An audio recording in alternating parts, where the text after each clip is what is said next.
What is up, guys? It's your boy Anaki here. About to do MHA 264. The chapter's already out. This stream is not going to be as long as the usual stream. I got something to do around 1 or 2 today, so I got to try to keep this one a little shorter. But anyway, MHA 264, we're about to hop in. I'm going to pull up the chapter. Actually, let me go ahead and get the stream shared in some locations. So that way, with time for people to actually get here, be courteous. All right. Nope.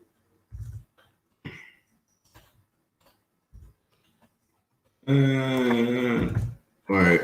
So, hey, we got Kez in here. All right, we already got people now. So I don't care if it's just 3 people. We going. I want to read the chapter. I ain't trying to wait that much. All right, 264. Let's go. All right, so let's see. 800 meters southeast of the hideout. 1 kilometer west of the hideout. All right, 800 meters north of the hideout. Here we go. Ooh, the underground sanctuary. Redestro. Assembly hall. Okay. Yes, I can hear you loud and clear. What is it? Today's conference is of dire importance. We can't afford any disruptions. Heroes are coming. All comms are all jammed, and the only way out is through the mansion. A ridiculous number of heroes showed up out of nowhere. They've got the whole hideout surrounded. Redestro. Huh? Okay, so here's something about this that's really important, right?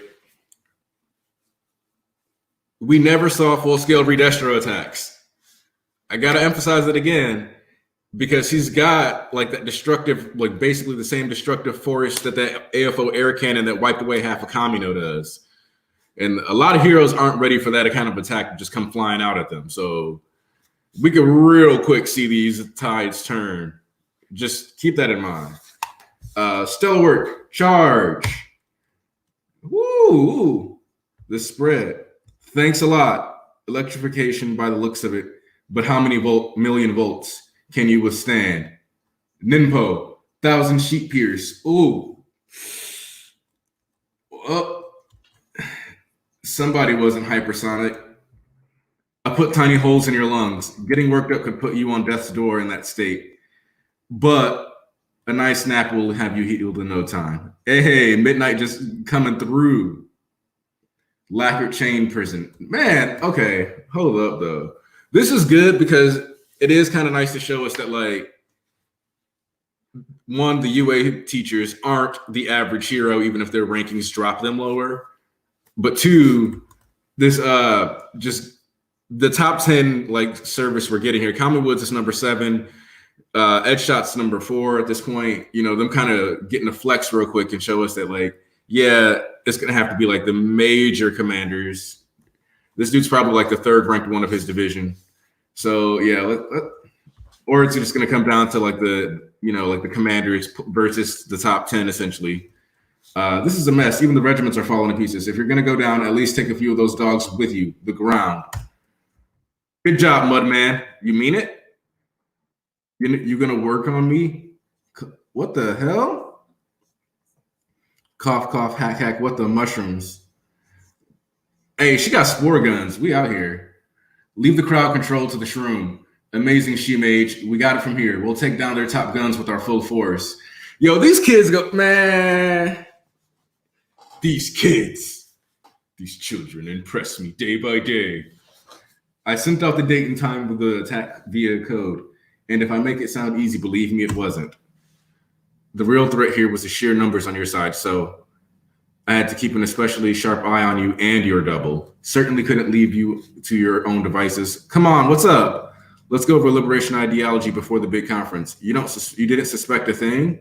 Huh? Please don't resist. I'm going to capture you and hand you over to the authorities. That's how this works. But hold on. Someone's got to pay for this. Oh boy, no. He's the one who killed Big Sis Mag and the one who blew Mr. Compress's arm to bits. It's always like this. Oh no. See? Why you do my boy twice like this? He got me to carelessly lead him right to everyone. Oh, twice. Uh-oh. Not again. I had to. I had to trust you because I felt bad for you. The cage isn't where I belong. What's a guy with nothing left supposed to do? Find someone who'll trust you. Who? Friends. How sad is it if nobody trusts you? Well, thanks. You've just been unlucky, but you can make a fresh start once you pay for your crimes. Anyone who helps his friends can't be all bad. I'll even help you start over because you're a good person. Shut up. Uh-oh. You call yourself a hero? A fresh start? That's a load of crap. Stop that.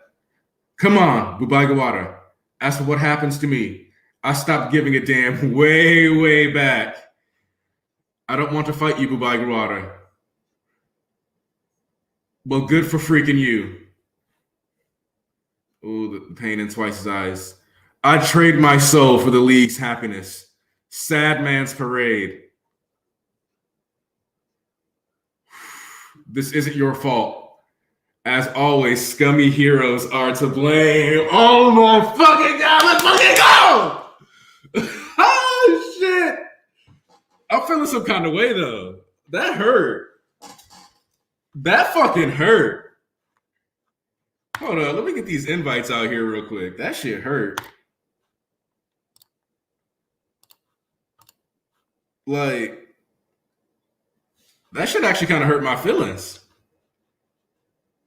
Hold up.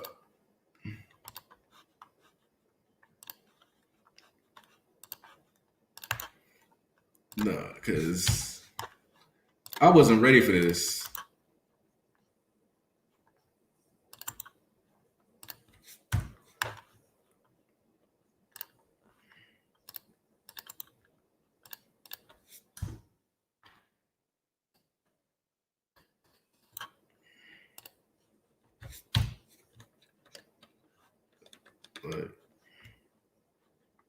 Like, nah, bro. Like, yeah, no, like, I'm glad we got like a little bit of 1B love. We got Midnight actually like putting in work. It's just, dog, the emotion in this chapter, like all the way through, this is a ride. East, you better check your mentions or your DMs. Hold up. I need my people to pull up for this one because this is, dog. Nah, bro. Dobby is not tweaking. Dobby is that the madman look in his eyes, bro. Like, as always. See, that's what we're always talking about. Like, you know, is this the Dobby is Endeavor Sun thing finally? Like, finally coming into play here? We finally seeing it, especially because Hawks is an Endeavor fan. So, all around, this is going to invite an interest. Like, these next 2-3 chapters are about to be some mess of emotions for all these characters because Twice is all kinds of hurt. And the funny thing is, it's like thinking about how Twice always is the one used because he's buddy. Like, in My Villain Academia, the main reason like they had to make sure they went, even ignoring the fact that they could have been found, was just how much like Twice wasn't going to let it go regardless. Like, that was going to have to be a thing, even if they didn't or weren't worried about getting tracked, you know? So it's kind of like every time Hawk, like Twice really is like a genuinely good guy who just happens to be a villain and a lot crazy. And so the issue is like the world he lives in is one that you can't just sit around being a good person in, but that's how he's trying to operate. It's mad frustrating for a guy. Oh my God. I mean, Dobby is not going to let Hawks get away with this. I mean, and I feel like, you know, he had to have been training in these past couple months, right? Like, we can't just assume that Dobby is sitting here Like, man, my quirk like has backlash, and now that he's in a position where he can really explore it, has like the doctor around and all this other stuff, didn't like try to get some better support gear or something so that he can like do more focused attacks that have less recoil on him. Something like Dobby had to have done something. Like,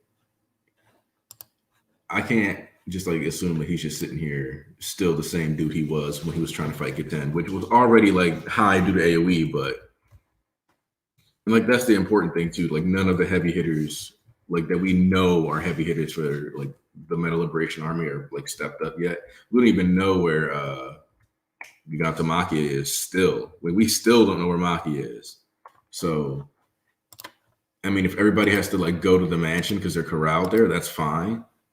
That's actually kind of preferable for them because that means that that's where the main like whenever you have a single battleground, it's a problem because you people know to expect where you're going to be and where you're going to come from. But at the same time, if you have some heavy hitters that just kind of fly out and throw some big attacks, you can kind of immediately wipe away the enemy forces. So there's definitely some upsides to the way this is structured as far as in the favor of the villains, because having a bunch of your enemies in a little area means hitting them with like a 8, 9 like city block level blast might be enough to hit like 1,000 people just because they're all packed in there. So that, and I don't think we have 1,000 heroes that can just get hit by an attack that would have been capable of leveling like a mile of city blocks essentially. Like I don't think we got that many guys up there. So Redestro, Gigantomachia, the game is about to change. This is literally just a way for them to highlight the fact that these heroes, to a certain degree, are like way above like the Liberation Army. Like they are way stronger. So this is for people who are like, does Gigantomachia sit at the top of the verse? Like those kinds of questions. That's what this arc is going to end up answering. So yeah, love this shit because you're about to get like by the end of this arc, we'll have a decent idea of what are the top 20 here like characters in the series that like are relevant to the plot. Like how do they scale? Because that's what Horikoshi is literally trying to show us right now, that these characters are just like a cut above. These are the elite. That's what I always say. Like the elite are the protagonists of Hero Academia, not necessarily just 1A. What up, East? Yeah, what's good? Oh my god. Damn. Which W should I take? Let's see. The cliffhanger for this week is gonna eat the one from last week. I could take that W. I could take the midnight W about the females getting some love. I could take Ed Shot Kamui Wiz W. I could take the Kaminari W. I could take it twice W. I could take the Dobby W. I can even take the Hawks W. Redestro W. Damn. This. What, that's like what, 6 W? 7 Ws? I think you went up to 10, boss man. I'm not sure. Shit, wait. I can even take the page count W because I told people during EA, why does he need to spend fucking 17 chapters on dialogue and character growth when he could do it in 13 as well? I told people he was saving his energy. Why would I burn myself out knowing this is what I got planned for literally the next big thing? Yeah, you got a year or however long this is going to be. This is, and the thing is that like this chapter, what is interesting is like it like once again highlight like it admits directly what a lot of us have been saying, that like the heroes are more or less like screwed because they just don't have the manpower to take this on. And I think, like some people still try to argue, well, no, like, bro, it's like, it's my hero. Like, they're still going to win, bro. They're the heroes. Like, they got to win in the story. So say that. And, like, now it's like, you can't say that. You definitely can't say that. Like, we already knew you couldn't say that, but now you can't say stuff like that. Because someone's pointing out how Hawks, I was talking on Twitter, and someone's pointing out how Hawks can't really die right now because of the thing I'll give them is that they had the genus Bakugo plotline. That's the only thing I'll give you. But as far as people get the misconception that Hawks has to be right near Endeavor when he dies. Yeah, no, he can die alone in a hole. Yeah, that's what I think. Too many of us too many people do that connection thing, and then they keep it. So like, okay, this person has to be here when this person dies, and Not really. I mean, they just have to be aware. They're really the only person. There's only two people that actually need that. And Endeavor's not dying. I believe Endeavor's not dying anymore. He still got a long ways to go. But Deku just needs to see All Might die. That's the only one that actually needs to be present and relevant because of who All Might is to the story and how Deku is to the story, how they revolve around each other. Yeah, like you can't have a mentor's death that the student doesn't observe. That's weird. Like, and he already had to watch the end of his career, so like having him just like stop there instead of it being like a continuation of like him slowly watching him lose everything the way it actually works in real life, like an adult, as a part of the maturation process. It's like the Jujutsu Kaisen speech from Nanami when he said, you know, being an adult is the acquirance of small grievances. Yeah. You know, like part of Deku's path is going to have to be losing all these like small conveniences that he had that he didn't necessarily need anymore, because ultimately Deku is at a point where physically, like, there's almost nothing now that All Might can, there's literally nothing All Might can actually teach Deku about any of these quirks. Like, he didn't use any of them. He just knows like how Nana might have applied hers. So All Might has almost nothing left to teach Deku. Arguably nothing. Like all he can do is like what? He can give us some basic like ideas, but he can do. He's basically Endeavor's already doing that shit. Like just how to apply and shit like that. That's it. But you know, All Might can't do that because he's just a genius of his own right about himself. He just shit just come naturally. Whereas Endeavor had to learn hellfire, hell, spider web, and all that shit on his own. All Might just it's kind of work for my body, so I can just punch you and I get ranged attacks. Boom. Like let me just control my power a little bit more and like keep it under wraps. That's it's it. Literally just like I just gotta flex a little less hard and it's okay. Like the fact that All Might wasn't using flicks is kind of crazy to me though. But I mean, like Deku was like, I'm gonna start using flicks, and it's like those are like full scale smashes when you, even if they are broken fingers each. So like when Deku can spam those, it's a wrap. You know, if he uses like those kind of gloves to spam those, it'll actually put a hold on somebody. But that's irrelevant, man. Also, like the fact that like Shroom Girl already like got used is pretty impressive to me. He said Shroom Girl got what? The fact that Shroom Girl even got utilized, because like I didn't think that like that was going to be like a super, like her was going to be like somebody who like got pulled to the front lines because I didn't notice her anyway. But like the fact that they're like, yeah, straight up put mushrooms in these niggas' lungs. Wild. Yes, it was like, yeah, nigga, you gotta. It was funny because guess what? Joint Training Arc foreshadowed this shit. How niggas didn't see the fucking thing coming, and they gave Juzo great showcasing, so that in a situation like this, he becomes more viable. I believe. See, I think the way that there's two ways that Deku and Koga getting roped into the action, because we know this ain't good. I can't wait for round 2. This is round 1 right now. Yeah, no, this is just the build up. Yeah, within the next 2-3 chapters, then things gonna start switching around slowly but surely, because Hawks is already done for, because number 1, he don't have his wings on his back, so he can't go anywhere. Number 2, he has to fight twice in all his Sadman parades. So it's like, and then if you use Dobby pulling up with twice, so that means all Hawks feathers are going this twice to kill all his clones. Then that leaves fucking Hawks to fight Dobby with what? Yeah, like the thing is that like what I'm trying to figure out is if Hawks is saying that he already killed his other double, which I think he is, but I'm not 100% sure. You say he killed the what? Other double, because he said I had to keep an eye on you and your double. He missed the quirk double. Okay, that works. Yeah, he missed like the quirk. I would have said it also made sense. It would have also made sense that the reason why like twice was one person leading his commandment units because he just made a double of himself. Especially since like the doctor had a double just sitting around, like everybody's been using like doubles. So as far as I'm concerned, I don't think all those commanders got taken out. All the lieutenants, Yeah, no, I hope not. Yeah, because I mean, first of all, there was one of all lieutenants in the first place. Those were just mainly the action squad ones.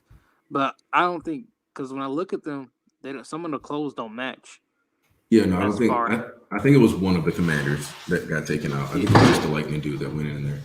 So, assuming he wasn't ranked too high, which actually, let's see if I can I find mean, it. if you look at, I mean, if you look at it, Commandant was there and he was a pivotal point. Because Shocker, I'm gonna call the dude Shocker, like I said last week. I'm gonna call since I don't know, I'm gonna call the lightning dude Shocker. He was at the top of what you gonna call his list. Okay, hold on. I'm about to try to find that because I we forgot who won't squad. the squad I because forgot who squad. yeah, we got like 'cause we got the squads on the banner, so I know that. Uh, okay, Lightning Dude. Oh, okay, yeah, no, it's fine that Lightning Dude got taken out anyway. He was the Vanguard Action Support Regiment commander, so that wasn't like the guerrilla units or the like fighting. That was like the support squads, one of the support squad captains. Mm-hmm.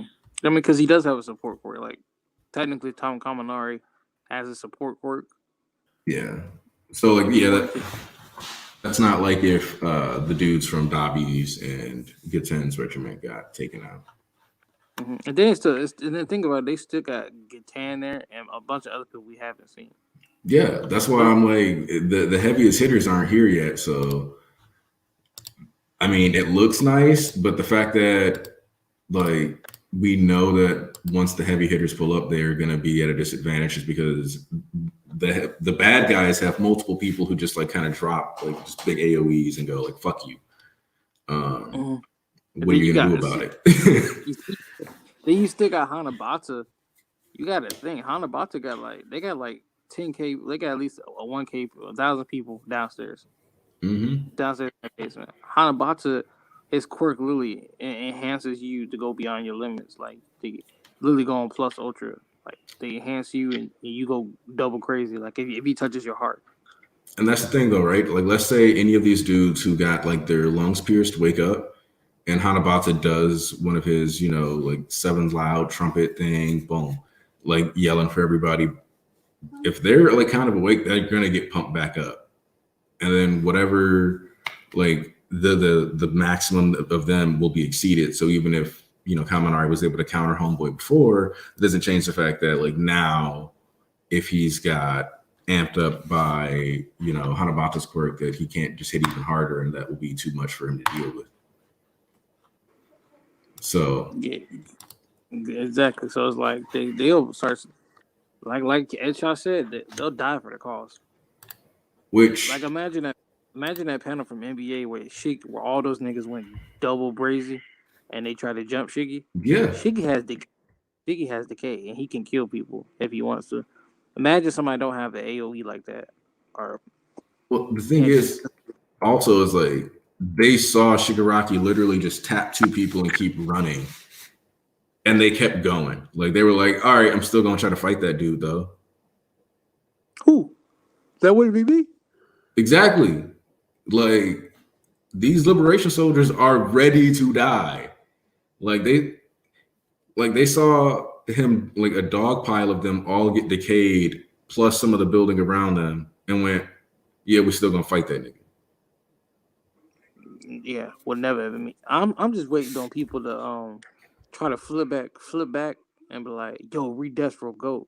It's gonna happen like 5 chapters, mark my word. Oh They're yeah. gonna try to Oh yeah, no. Because like people only slandered Reed Destro because they were like, you know what? I saw the Hulk. I saw his ability to destroy stuff. He was buff. He was out here wilding. He had the suit, so he had lots of drip. Like they had all that like attributed to Reed Destro, not thinking about the fact that this man is a zealot who genuinely has like this ideology. So when they saw him bow, they didn't understand what was going on. They're like, buff niggas don't bow. What is this?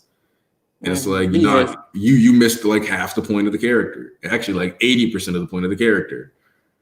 Like, if you didn't think that he was going to realize that Shigaraki living to destroy is like literally him living and embodying his quirk, and that would make him a hypocrite to hate Shigaraki, Hell, that was even hinted at the start of My Villain Academia, where they were talking about how they're the Metal Liberation Army, and Mr. Compress goes, "Oh, so their goals aren't really that too different from what we're trying to achieve. Are we gonna?" And like Toga's like, "Oh, we're gonna lend them our name." Like they were like, "Oh, this is a cause that we can get down with anyway. Like whatever." So like that was already established within the story that they had the same goals. Oh, I can also take. See, I would say I'm reaching, but knowing how Hori is and how he works, he just do shit just to do shit. Mm-hmm. So he just didn't give like he didn't just throw out big ass battles just to throw out big ass battles for no apparent reason.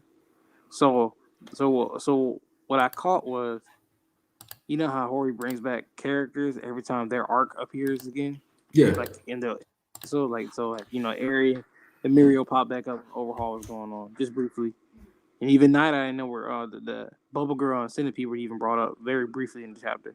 Yeah, because they had I can't do my work studies at the Night Eye Agency because they're and it actually showed them doing like work and stuff to make up for Night Eye being gone. Mm-hmm. So this is what Hori did. Remember that panel where they said the heroes are jamming our signals? Yep. So then I only caught this because people kept beating it in my head. It was like, "Yo, Hori, bring Gentle La Brava back." And I was reading the chapter. I was like, "Wait a minute, jamming signals." And then I was rewatching the episode, and it was like La Brava is a master hacker, and she was to jam. She was to hack into UA systems and fuck up their communications and take off all the censorship stuff. So I was like, and then you remember how they closed their arc out. You could do someone's good helping the police, and then Gentle was ordering his road to redemption. So I was like, yeah, like hold up, let me read this. so I was like, so did he just bring her back in a cameo without showing her technically? Because think it's been months since the cultural festival, like months on end. Yeah, she wasn't even a criminal or like anything. Like she technically, yeah, because like the thing is like she literally like hacked the system, pinpointed like Gentle's GPS location, like or like where he lived based on his ISP routing and all that other stuff. So if she was already doing that when she was 15 and she's 21 now, and she was literally talking about using her systems to hack the UA signals and shut down their security, then I don't see why she wouldn't be able to like crash a comm system at this point either. Is that it's the thing of it that even doubles and backs other things? It's Skeptic's network. This is what he does. Yeah, like a dude in charge of a telecommunications company got his systems hacked and crashed. So that would be the battle people were asking for La Brava versus Skeptic in a sense, because now he has to bounce and wonder why the communications are fucked up and reach out more people. So what you're saying is La Brava low diff Skeptic off screen. Yeah, basically. About my boy the BG the link. Oh yeah, here. That's cool. Yeah. Yeah, actually, I know I sent him one a while back. Let me go ahead and get this thing. Here's this in my mentions. Oh.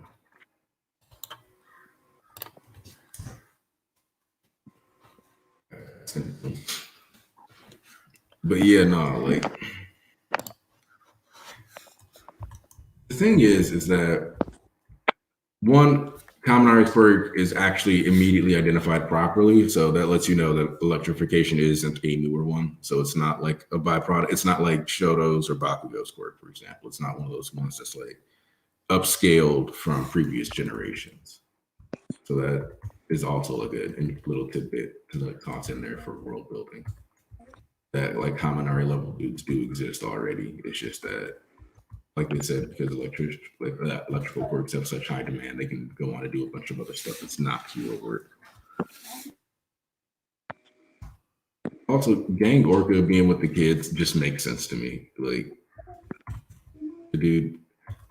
Okay, and Hawks being like the way Hawks was drawn the entire chapter until like the very like last couple pages, just straight ominous shadowed face, not the good guy at all.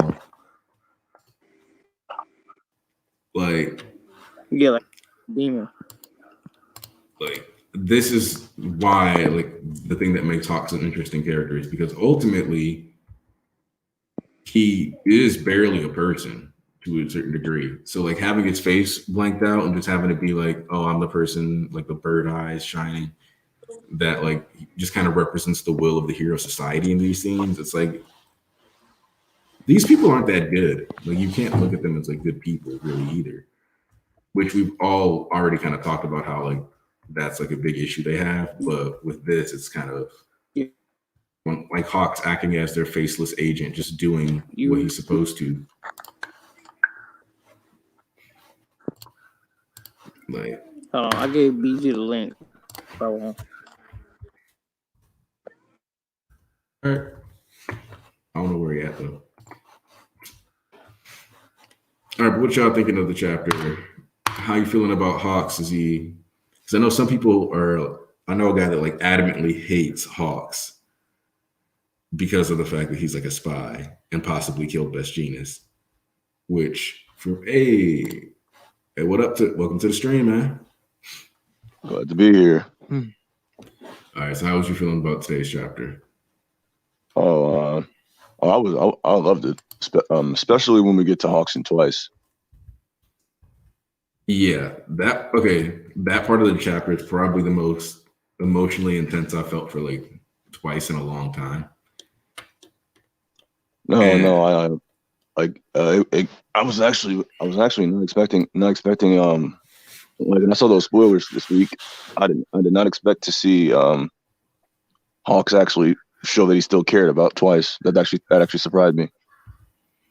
I was like, because I was actually starting to think at least from what I saw from the spoilers, that Hawks was just playing that man.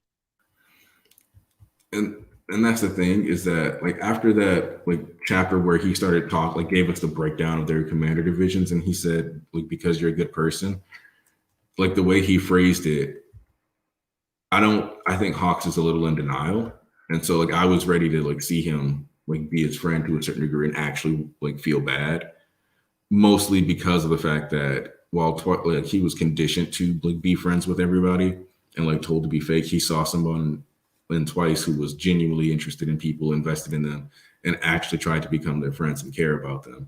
Whereas he's always been acting based on the lessons drilled into him by the Hero Society people. So that character dichotomy, I thought, was always going to line us up for something wild. Oh yeah, no, for sure.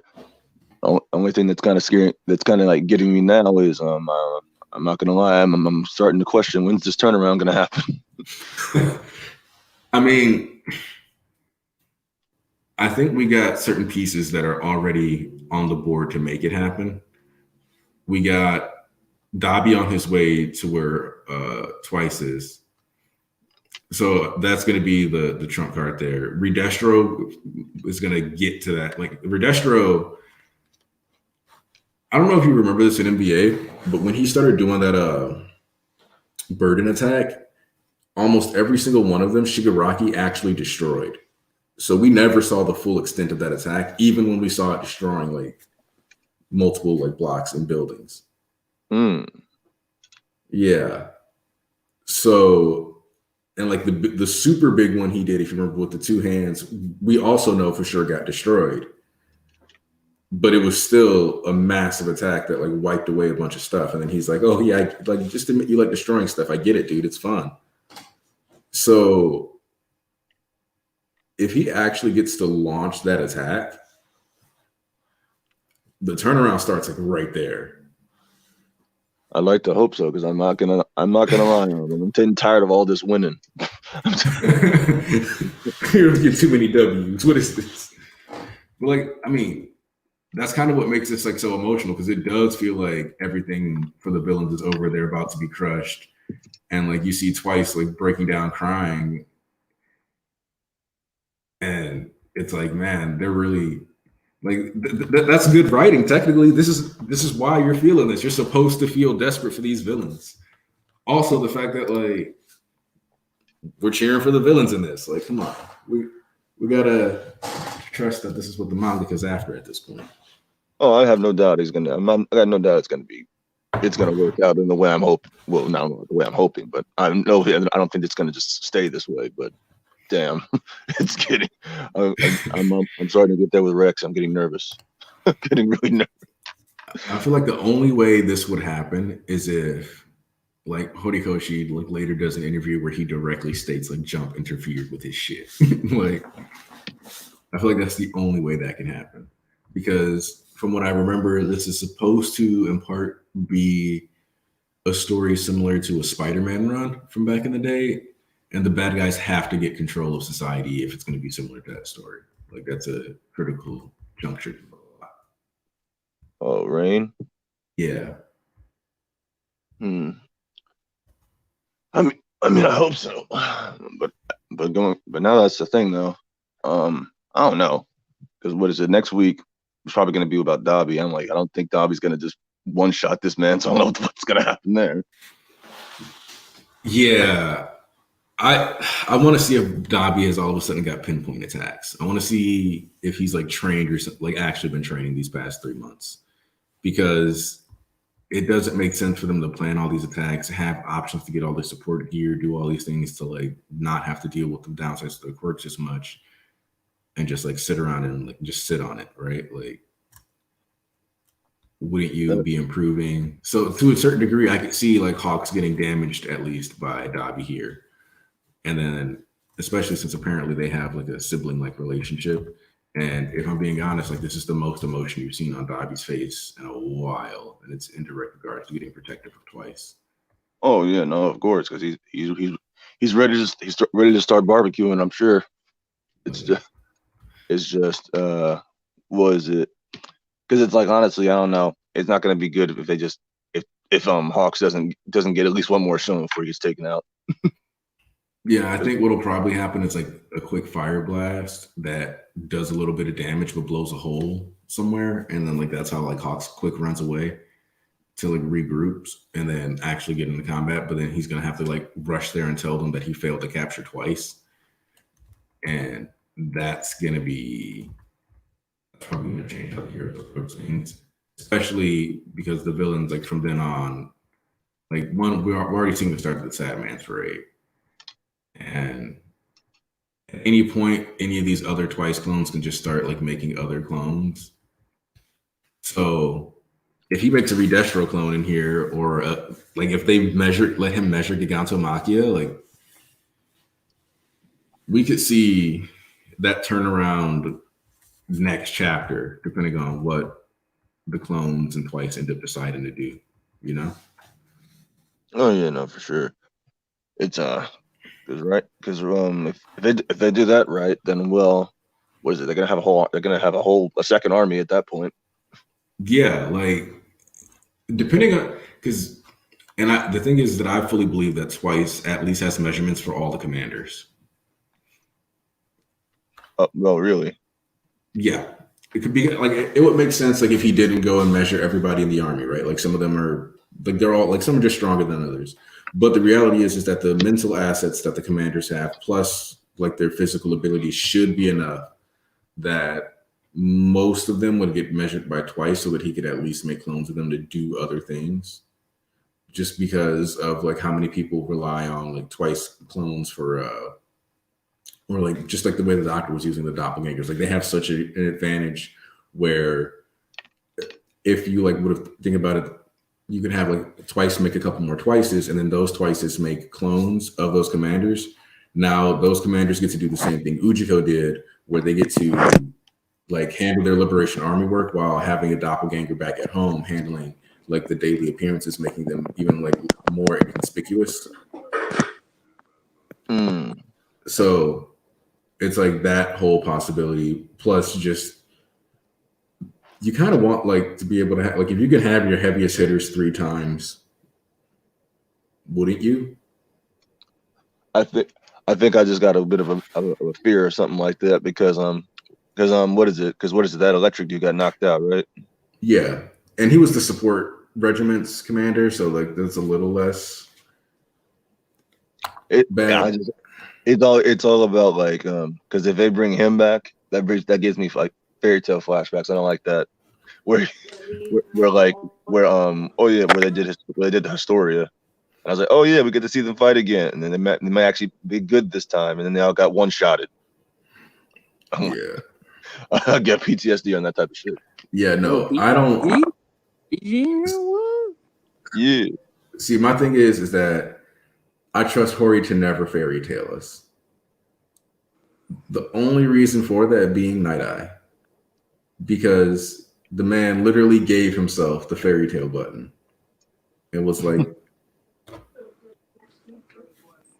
no, I'm good.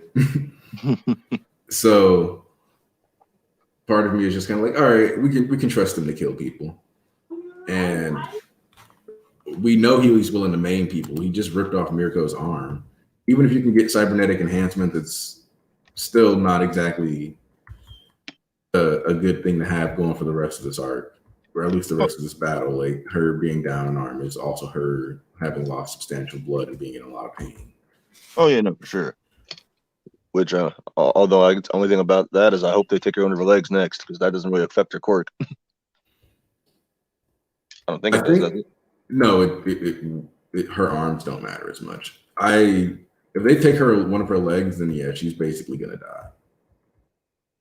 Unless she like gets saved in time to not die, which I guess is possible depending on how good Crust is. But he's struggling with like one Nomu, and she seems like a better than Crust. Like it just seems like let's not do Crust like that.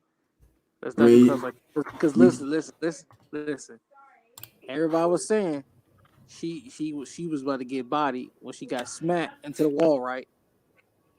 She just got caught off guard. It's just a fat ass Nomu in a way. That's it. It's just a fat ass blobby one. This man better just like pop its brain. Shit. Just move on. He even do a special. So let's not cap on Crest like everybody's capping on Miracle. Oh, she got slammed. She gonna die. Next chapter, next 2 chapters, what she do? The whole family got a ass twerking for her. So let's just give Crest a second. I refuse to gas wash. All right, that's different. I'm gonna gas wash. I'm gonna gas wash until it was revealed he just pushed people. He just washes people. I mean, if you look at the vigilantes in the Sky Egg arc, people want to put him at the top because he has a flame quirk. So right there, wash, he going over Endeavor. So since y'all want to put elementals in this, wash for to go over Endeavor when he start fucking hit the spin cyclone on these niggas. Oh yeah, but Kaminari counters wash. Therefore, Kaminari top 1 hero level. Yeah. What the chat talking about? So I'm sorry, my shit kicked me out. Wash is the chat brought up Wash. It's weird, funny as fuck. Like I said, everybody's gonna be capping about Wash until they realize he's like a water manipulator. Bro, like you see it in the Sky Egg arc. He does like this water tornado, and Mirko is like hopping through it and stuff like that for a show. So I know he's got hydrokinesis. I'm just eternally confused as to why this man is a washing machine. Horace said he just be getting ideas out on the floor. You see it? That nigga washing clothes one day. He's like, "Hey man, you know what? What if a nigga put a nigga inside the spin cycle and his stomach came out like that?" I was like, "Okay, bro." So what you're saying is Horikoshi smokes a blunt, does some household chores, and boom, you get a top 10 hero. You seen that picture of his research I showed you when the broom was standing up right next to him. He had the blunt in his mouth. He said that himself. He was doing. That's the research he was doing. But this man is wilding this week. Also, like the art this week is another one of those weeks where he just kind of snapped. In general, like the Comedy Wood panel was gorgeous. The Midnight panel, high key on some Midnight shit. And Midnight is what I actually wanted because, like, we know, like, I love it when like comics do the little speed thing. So when a character does multiple actions, like the previous action is lighter toned or it's more occupassy, you can see through them, and then it leads into like the current one where that's a solid picture. Yeah. So, like where Spider-Man flipping through the city, you'll see the after images, and then until you get to the good one, the lead up. Midnight body like 5 niggas. Yeah. and just wove through him like it was nothing. We gonna talk about the gold headshot. That nigga did Nimpo and fucking Speed Blitz throughout all these niggas. Did y'all catch what Caleb put on his little thread? You said what? Hold up. Y'all catch what Caleb put on his thread? Nah, hold on. Let me see. He said yeah, he said that like on the first picture it was like, you know that dude who was shooting the rocks, what the fuck? Yeah. That was the dude from the sports festival who was bullying Bakugo. Yeah, I thought I recognized him. I just couldn't, since I don't know his name, I didn't say anything about it because I was like, well, I don't remember this nigga's name. So, well, I just love seeing him do little details like that because I didn't remember that nigga at all. Hell no, I really wouldn't. I'm just glad he finally got a moment to do something useful, kinda, because looking like a scrub, not being able to understand strategy from the crowd is kind of rough. That's a rough burden to carry in the story. The dumb nigga. Well, you could have died because see, they think that the only way out, really, the only way that looks out is through the man. Through the man. Reed Dashwood just doesn't have his legs. Let's not forget what he can do with his arms alone. He don't need his legs, and he can use his legs even if he wanted to. Nigga made a fucking a Gundam mecha, so you think he can't build legs to sustain his upper body? Come on now. Yeah. Also, the scale of Cementos' manipulation is kind of nuts. Oh, fucking Ian wants to join. Oh yeah, let me send Ian that link. Oh, technically, Ian knows he got to go, and he just like, can I join, please?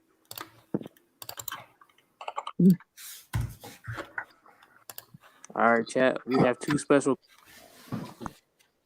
Hey. What's good, Ian? Bobby, you know, I love the meme that he sucks. Is it just me? But today he made me so happy. I have never seen that much joy in that man's face. And it made me so happy because this is who Dobby is. He is a freak boy loser who's just like, yes, I did it. Oh, I knew it. I knew he was, yes. And he's gonna go up there and he's just gonna be a freak boy. He's not gonna be like calm and cool about it. And if he does, he's just trying too hard. That is who Dobby is. And I'm so glad that it is finally out in the open that he is just a freak boy who thinks he's smarter than he really is. I love him.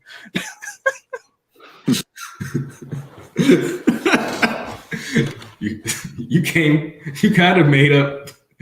of just took a shot at most of his fans, though. I'm a true fan. I know who Dobby is in his heart, and the fact is he's not that deep, and he knows it. I mean, no, I'm kidding. But now, the other greatest Dobby moment is when he cries blood. But you know, I mean, he pulled up and was literally like a Stain fan. I know. Like, I'm out here to kill heroes. He's got like next to Shigaraki, he's got the most bodies out of the main League of Villains, dude. Oh yeah. Was like, hey, you want to join our gang? Oh, you're kind of annoying. Never mind. No, the meme with Dobby is more. What were you gonna say, East? I was about to say, I think him and Shiger are on par for bodies because Dobby be out in the streets burning niggas day in and day out. You gotta remember early NBA, he was like, all you do is go out there and burn niggas that you supposed to be recruiting to the league. He was like, I ain't finding suitable niggas. Oh, I thought you were gonna bring up the fact that Snatch mentioned that how there was always like a trail of like burnt bodies. The Game Boy Jones Dobby rap. My name is Dobby. Catching bodies is my hobby.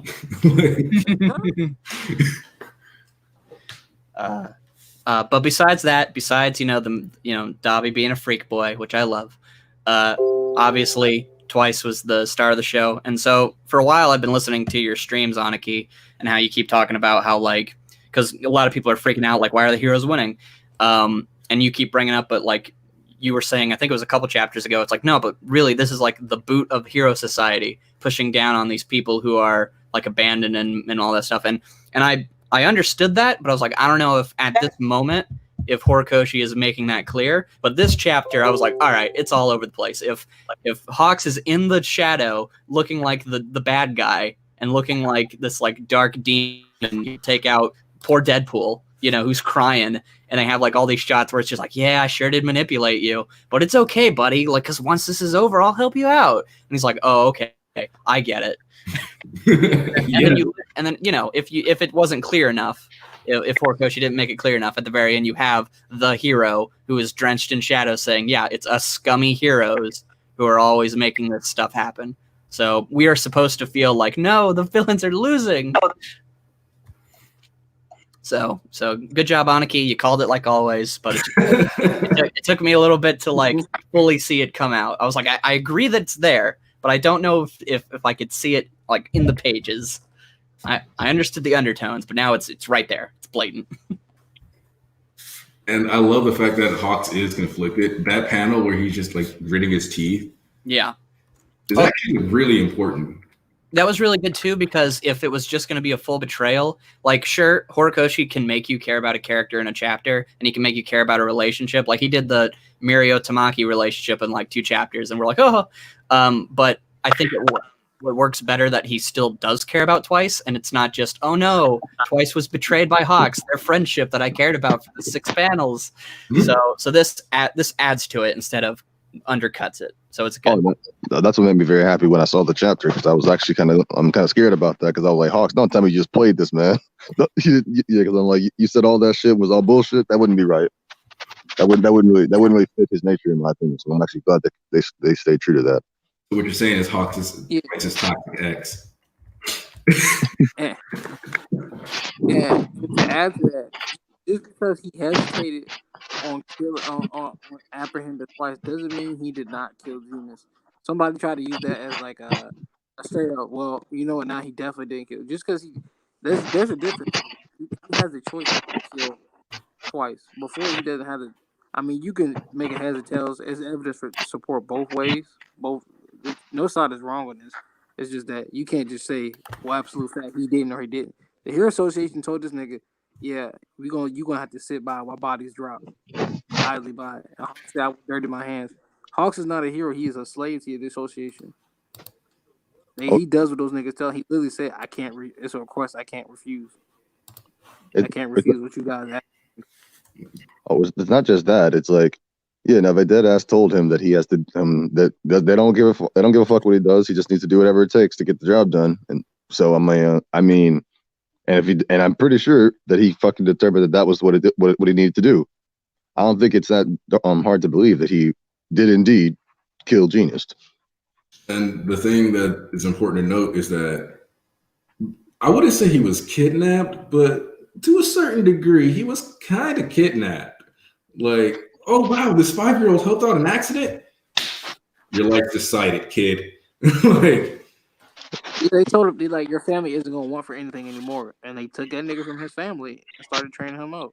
That's the worst part. That boy had to sacrifice his childhood, his whole life, really, just to let his family eat. Like, his family like sold him off to slavery. It's terrible. And like, the reality is that Ice is probably Hawks' first actual friend. And like that, I think I mentioned that before too, that like they are probably actually friends, and this is gonna fuck Hawks up regardless of what happens.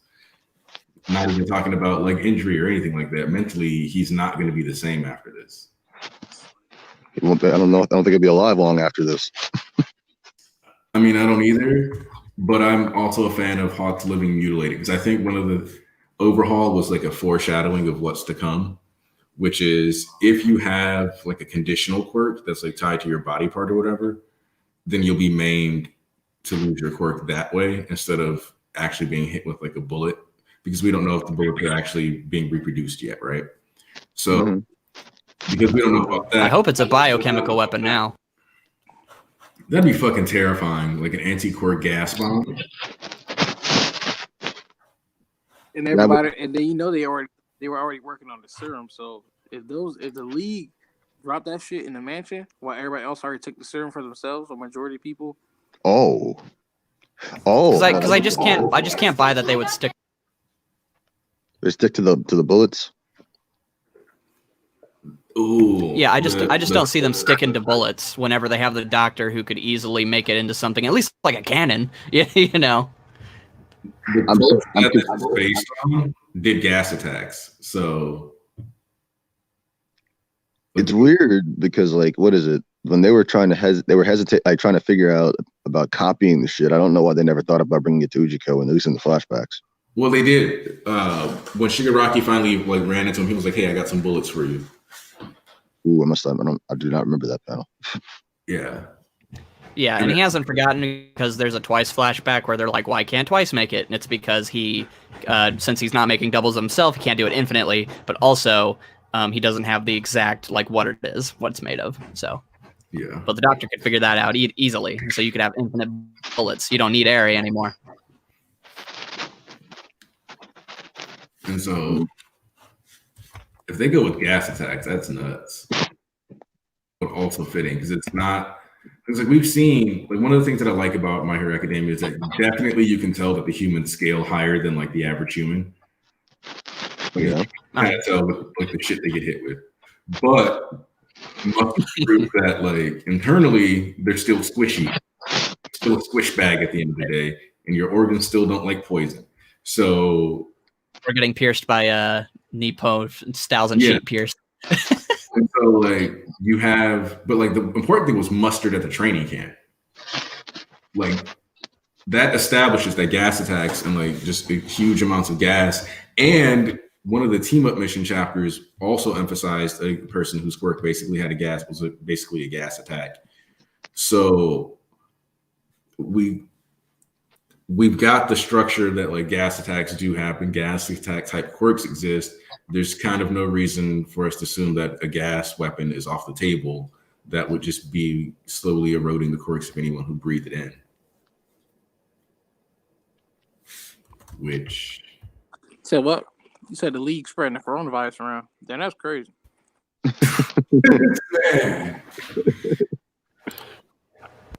This man. But nah, fucking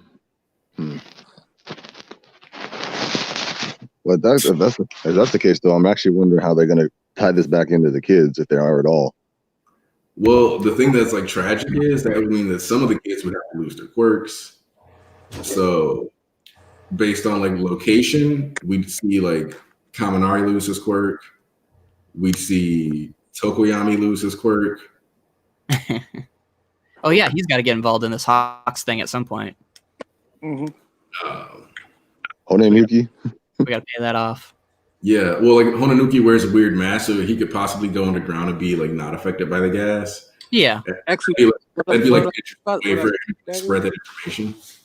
So what I see about that is Mushroom Girl getting hit because Hononuki seems to look after Mushroom Girl. Yeah. Because if you look at the early chapters, he seemed to be comforting her and stuff like that, like as a big brother. Because he is technically like an Ida or a big brother at Class 1A. Yeah, so he'd probably grab her. If Horikoshi wants to stick with like kids not getting too terribly injured, then what you do is Hononuki's there and he's like, she mage, get down, grabs her, and then they go under the thing, and then there you go. With that, you could probably have just Tokoyami fly them away. Yeah, exactly. So there's ways for those kids to get out of this. What do you guys think of? So that we took out already one of the leaders, and maybe even more with the all the stuff that went down. So do you think that they're done, or do you think when we turn it around, then they will get to truly shine? Then they'll get to shine because even the dude commented because Hori's doing a little self-commentary, like within the story of people saying shit like why aren't they doing nothing? Yeah, people complain about how the villains on the back foot, this, that, and the other. People within the thing literally said, we're on the back foot. Even Shocker, he said last chapter, hey, go get everybody ready. Yeah. We still got Yeet and other people to pull up. It's like, who do we really got to fight Geeton? I mean, let's be real. Who do we have to fight Gigantomachia who we can make clones of? Because I would assume we measured Gigantomachia. I mean, what is it? Well, you said to fight Getten, you have Endeavor, but he's not there right now, so I don't even know. The Yeah, only like, the only person would be Ed Shot if he can get a cheap shot. I mean, Edshot can fight him, but as far as stopping him head to head, because Oh yeah. you can literally shoot an ice dragon out in one hand and fight and like take out other people in the other. So he can literally fight Edshot and multiple people at once. Yeah, well, that's why I mean if he doesn't see him coming, that's about it. Like if he folds into the paper fast enough. if he can speed blitz him, then fine. But like, I don't know if he can speed blitz him. yeah, that's the thing. I don't know if he can. Yeah, because I don't think Ed Shot can fly, so I don't think he can just like point up and just like boom, I'm up there. Yeah, But this. But I'm really impressed how, because I was, there's a lot of fodder people here, but and for me it can be hard to like get invested in wars just in general, like movies, comics, anything, because if I don't care about the people. But since half of the army is a character I like, which was a genius move because it's twice, but also he set up all these kind of little mini encounters in the war zone that the war itself, like all these fodder people, shouldn't take away from anything. There should always be something interesting happening in its midst, even if it's just something as simple as, hey, I really enjoyed seeing Midnight get to do stuff, getting to see their powers kind of, working together, where they're all comboing off of each other after like Ed Shot hits them in the lung, so that, that way they don't kill themselves by still trying to fight. She puts them to sleep, Like so, chain preaching, those that aren't already asleep get put in the ground. Boom. Yeah, so it didn't feel like it was boring, which is good. And he set up all these little mini encounters that will keep it consistently interesting. It'll never just be like, what's going on with the war? Whoa, we knocked out these 10 people. Get hyped, There's always going to be something interesting. I need to go back to Marco soon. I need to go back to. I really want to see Midoriya, Bakugo, and Todoroki because I want it just to be rescue, and I want it to be the payoff of the provisional license exam and the remedial course. I want to see them have to save people and see how they grow and like how they. That's what the movie was for. We out here boxing. Let's go. No. Listen, this is my thing. This is my. The only way they get involved in action is if there's only two ways. Either Makia pops up out the ground. And that's still like chapters away, even if he does do that. Or people from the PLF manage to make it past out the mansion and past like the second squad waiting to wrap everybody up because the kids are getting everybody out. So just they still have to travel like miles. So yeah, so that's the only two ways that they're going to get. Feasibly, there shouldn't be anyone there really. But yeah, I really love that My Hero cares about the different ways you can be a hero, and so if we're gonna have we're gonna have monster fighting, army fighting, and then I just want civilian rescue, and I like the fact that our three main guys who would do really well with fighting like mobs of people, they're like, no, we trained you to be faster and to be like with Endeavor it was like how you can do everything at once. So I want them to actually be saving people in crisis and talking to people. I want to see I want to see Todoroki save a kid and smile at him, and it warms my heart. I need Bakugo to be leading people. I need Midoriya to not be like, this is bad. So Heike need more focus on everybody else first, because I'm tired of seeing these stupid ass takes that people say that the story's only focused on those three, when that just became a thing recently. Yeah, no, like that was one of the most annoying because it was like I don't get that. Show got benched like throughout all of Overhaul. That's not even the biggest problem. They haven't really been a focus of an arc together until this arc. So that being the take is weird as fuck, because I'm like, you're saying that the story only cares about those three, but Todoroki has gotten more focus in the story than Bakugo has really in like some of these main arcs. Yeah, I'm like, I don't know how you're getting this. How you're getting this as a narrative? Like people read My Hero, but they don't read My Hero. Like literally, it was like season 2 was basically Shoto. Like yep, season 3 is Bakugo. Like the end of season 2 through season 3 is Bakugo, because like you start the final exam arcs and yeah. Yep. So, but then like season 4 is like it's depth season. Like Yeah. Season 5 will be like every squad have narrative value. Like we got a bunch of Monoma progression and that. Like round 5 was literally about Monoma. Oh yeah, was BG? Were you one of the people that was interested in doing the joint training stream? Oh, well, I am now after I reread it. Okay, so like you took the advice that like we've all been like throwing on Twitter, where like if you reread that shit in a binge, you're like, wait, no, this is a lot better than I thought. Yeah, it's fun. Yeah, it's a fun arc. And it's got a lot of good like character stuff. So it's like each fight focused on at least 2 people in each class. Yep. So you got like character development on like 10 different people. That's an efficient arc, actually. Like that's a lot for like 20 chapters to just like actually flesh out like 10 characters like further and give, you know, major lore drops as far as the nature of One for All, like highlight how Area's been progressing, showcasing, you know, like just, you know, and especially like it characterizes Aizawa more too, even. Oh, definitely. I was gonna say, you know, Todoroki's been like the main character more than Deku has since Culture Festival. Because like he like a lot of this, and that's not an insult because that's what I like. Is that Midoriya had some like he basically like finished his sort of arc in terms of like what kind of hero he wants to be. Because at the beginning of it'll still develop more. But at the beginning of Overhaul, he was like, I want to save everyone, always win, make no one worry. That is a bad goal, as he is at that point because he can't succeed. And by the end of the arc, we prove that. Where Nine Eye dies, he's not able to save Eri. She has to save him, and tons of people worry about him. Duh. And he has to like be helped constantly. So then, when he beats Gentle, which is his first win with no help, it's where he's asked again by Gentle, "Hey, why do you want to become a hero?" And it's not all the things he listed before. It's all the people who believed in that silly dream. I want to just help them. Give them a bright future. So so in this moment right now, what I want to be a hero is save Aries' smile. It's not some grand goal. It's just it's like basically back to the basics, just helping people. And so he kind of like comes around in that arc. So after that, Deku really hasn't been the main character for a while. It's basically just been like power progression, which is good because he needs that. But like Todoroki's had more focus, Endeavor's had more focus.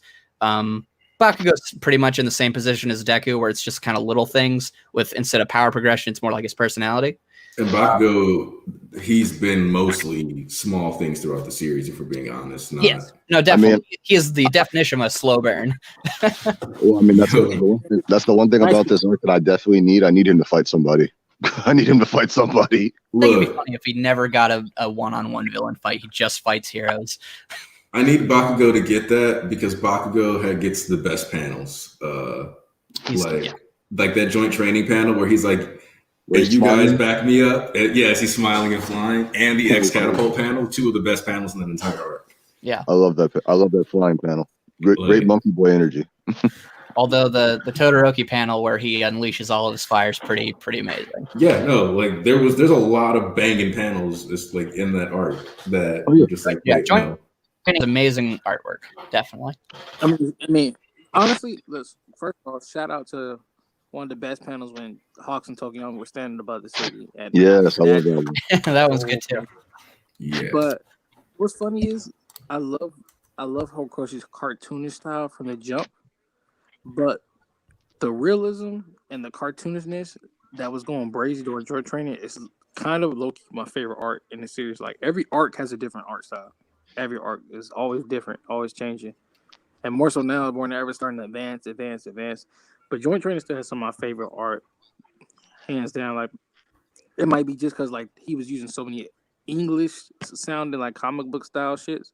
Like, boom, wham, slam, bam, like, all types of shit. I don't know what it is. I feel like the comic book sense and the cartoon sense was crazy. Then you mix it with Horikoshi style realism. That's it. Momo did look extra that arc. Mm-hmm. Oh, man. I didn't say nothing more than pretty. East. But we're gonna talk about how, like, huh? Some dude said to tell you tell this West looking nigga East that if Makia pull up everyone getting bodied, Makia got to be in Tartarus for those students don't die. Hold on. Who said that? Squid. What's that nigga name? Of course, it's Squid ass. Squid is the legend. He always gets brought up on stream. Wild motherfuckers. Squid Accurate, wild. but wild. There's just so many kids who could get spotlight, and I'm excited for it. It's funny. Oh, did anybody peep my Mina thread for those Mina fans out there? Oh, me. Oh, yeah. I read something, but I had to go to work though. I need to finish it. Let me pull up the East thread. She's bound to get something eventually because Horikoshi promised it all the way back in the sports festival, where he's like, she's a product of circumstance. I'm so sorry. I want to do something with her, but she just hasn't had a moment. Here's the thing. Yeah, well, I trust these students to get their shine for multiple reasons. I mean, he said he wants to, so yeah. Like, it just doesn't seem likely that like Hody would drop the ball that hard on some of these characters. Like, he was willing to dedicate the full culture festival, which was about Aries Smile, also to Jiro, who we technically didn't have to get, right? Like, we didn't even have to get the Kamijiro moment we got like last chapter, where it was like, oh snap, like we didn't have to get that. Horikoshi chooses to like throw that stuff in there. Like, we could have just had her be like, oh yeah, we have you here because you can do something that we can't, and then literally just have the dude fire off the attack. We didn't have to get those relationship bonds established. Horikoshi chooses to enable us each time that he can to bring out more, characterization. So I think one of the things that this arc exists for specifically is to bring out the more characterization. When you think back to when this arc started, because the reason why I always say that this is work studies 2, even though it's a fucking war, is because the structure for this was built in that chapter when they were like, okay, we're going to be having them, they're all getting stronger, and then you have like the 2 pages of spreads of all the students that we've come to know, plus different pro hero agencies. So we've been having this built up, like, this is what's going on. This is like, so like, to me, it's like, that was act 1. Like, them actually like getting some training under their belt, showing us they managed to make some new moves. That's act 1. Like, that's like the training phase. Act 2 is the hero's assault. And then act 3 of this arc is the villains rising, like the final rise of the villains, because we're in the rise of the villain saga. You might as well say Shiggy Awakening. You might as well say Shiggy Unleashed. What? How long is the arc so far? If we're going with the work studies 2 approach, we're 24 chapters in. 60. Nice. So just 16 more before we go over overhaul. Because so how y'all feeling that we got confirmed another 30 weeks before the shit shift all the way to next year? Because he said himself, I want to draw a miracle for another 30 weeks, but I need to for he himself. That he wouldn't just say a random number, like, I'm not saying it's gonna be kind of a concrete 30 weeks, but I think we can guess that in 30 weeks something pretty pivotal is gonna happen. That's a good time frame for Shiggy to wake up. 20 chapters from now, 30 chapters from now. If we go 30 weeks from when he said that, I think that was a week or 2 ago. Was that 2 weeks ago? It was like weeks ago. So 2 weeks ago, because he was. I'd say like that's 28 weeks from now. That's at least, I would guess, 23, 24 chapters. So if we think 24 chapters from now, that drops us at chapter like 288. And then that could be, if you think of 288 is when like Shiggy would awaken, then you would have 300 be like the end of the arc, where like in those 12 chapters, it's kind of like how the Pro Hero arc was like some insanity in 8 chapters. Like, Shigaraki comes out the cut basically like, I'm the MC, magic fingers. It's gonna be insanity, wiping people. It's gonna be insanity in 1 episode apparently, but like, don't make me think about that, please. Man, I feel like people are a little too worried about the fact that it's gonna be in 1 episode, and do you want to know why? Yeah, because the All Might fight was like 4.5 episodes, right? Adapted.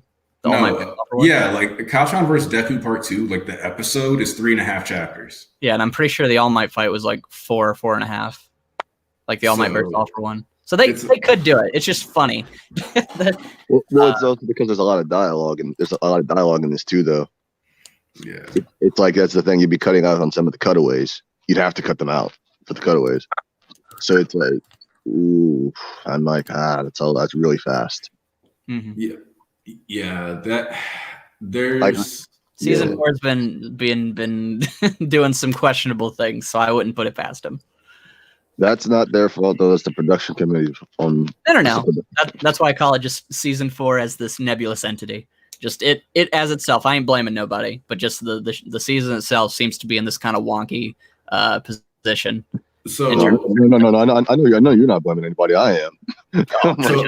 so the thing that I'll say is that I think that some scenes were like a little arguably overdone. Like when Night Eye is talking about how he can't use his quirk, we technically didn't have to do a 2-minute pan around the room, for example. Like, so we did have some weird time usage at certain junctures. And there's like some little extra scenes that got thrown in there for like flavor that shouldn't have been, like, or things that have been cut, like I've told you about with like the like. That's the thing is that like if they hadn't been adding in like little scenes here and there, that like people like, oh, these are really cool, and yeah, we appreciate these, but it's like, wait, these little minutes actually added up, and they start costing us other things that matter considerably more than like these fun moments. Like when Kirishima Fat Gum and Amajiki are standing around talking at the end of that episode by like the river or whatever, that's like 3 or 4 minutes. That scene doesn't exist in the manga. That 3 or 4 minutes could have been something else. Yeah, So, because I agree. There's just some weird pacing. What were you gonna say? the only thing I remember them actually cutting that was like majorly important was that origin of quirks scene, which is kind of stupid that got cut. Strange. Cutting that and cutting, like, to me, showcasing how close the kids actually got with them, like the whole exchanging phone numbers thing was actually important. Because it would have showcased that they actually did figure out how to get close. Well, and and a big thing for me has been there was like 4 pages cut from the remedial course where they're talking to the kids and they like pay off, because in the anime it kind of feels like, all right, we did our assignment, goodbye. But in the manga they really do feel like we made a connection with these kids, where like Cammy's being like, hey, give me your numbers. Shoto tells a little kid like, wow, and he's like smiling and stuff, and he's like, oh man, your quirk would be really cool for this. And Bakugo, that little punk kid, gives him his gauntlet back, but that's just like a quick like picture in the anime, and so you really don't get to feel this idea that like they really did bonded with these kids. That's the thing I dislike. And then for the overhaul fight where Deku goes 20%, they like completely reworked how that worked, and it kind of just like limited it and got rid of the mind games that were really going on. They ruined the Manchester Smash, actually. Because in the what were we gonna say, East? Tom said something about was Hawks. He wasn't. No, that's that somber. Oh shit! I gotta kill this guy. Fuck! Yeah. I don't want to. Are his feathers gone? Because when I saw Sad Man's Parade, I didn't see any around him, or did I miss it? There's still feathers pointed at him, but I think he's pulling them back towards himself now, because you can see in the last page we see Hawks. There's a couple feathers like by his chest, and he just because I was like, did he really just waste all his feathers and not get him? I was like, what? So he pulled him back, right? Yeah. Okay. Got away from Aniki. Hawks was or people that didn't notice, Hawks was, when you see Hawks' wings chipping, that was him taking the cameras and stuff off his wings, his feathers. Oh, that's cool. Nice. Yeah, he was taking remember bug and the cameras and stuff. He was piece of his feather. Yeah. Okay, because I was going to bring that up too. I didn't understand what was going on there. Wait, which page were you talking about? It's I think it's the first page. Yeah, I think it's the first page. It have holes in them. Yeah. Yeah, because what I thought was he was being like, I had to do a coded message. I'm like, you did Morse code with your feathers? What? Crazy. Yeah, that's what I thought at first. When I reread it again, not before the visit again, and I had looked, there was text on top of the thing. And I was like, wait, isn't he still? And I was like, then I reread the viz again. I was like, oh, he was taking the pieces of the bugs off of his wings. Oh yeah, because it's rip. Yeah. Gotcha. Very cool. Also, I like to address something that I saw in the chat. I've been spreading this message around Twitter for the longest. The movie did not affect the season the way everybody thinks it did. It was Mhm. There's a lot of different factors that went into the problems the season had, and the movie is not that one we of don't them. that we just don't understand. No, we kind of have a good What understanding of happened? what it was too, actually, because Oh, okay. yeah, it was like fucking Carol and Tuesday, for example, which was that Shinichiro Watanabe anime that came out. Was a Bones production that took a big portion of the high tier staff from My Hero, and then we also had Fire Force at the same time, which also had a whole bunch of these movies went over there too. Gotcha. Okay. So this narrative that is just the movie that ruined everything. Yeah, that's misinformation that's been spread around the fucking internet, and everyone's keep running with it. I like to quell that as much as I can. And that's like when people say, like, "Oh, Horikoshi is Mineta is Horikoshi's self-insert. He's just like him." And it's like, no, he said that he can like enjoy some perversion, so like Mineta's there for like that aspect, not that's him. You fucking weirdos. So, because I thought of this actually for a sec to bring that up. So we all know the infamous "look me up in 10 years" thing with Mineta. Yeah. So for me, I still hate that, and I still don't like Mineta. But because I've been trying to understand like why that joke would be made, because I know people could look at that and be like, "Ooh, Horikoshi thinks like that idea is funny, like the idea of like this like weird pedo thing that's going on." It feels like, and it's like an idea, and this is where I think Mineta screws up in terms of his joke, is that we know that humor is found a lot in extremes, but I think that he just thought that's a funny like extreme of this kid's perversion.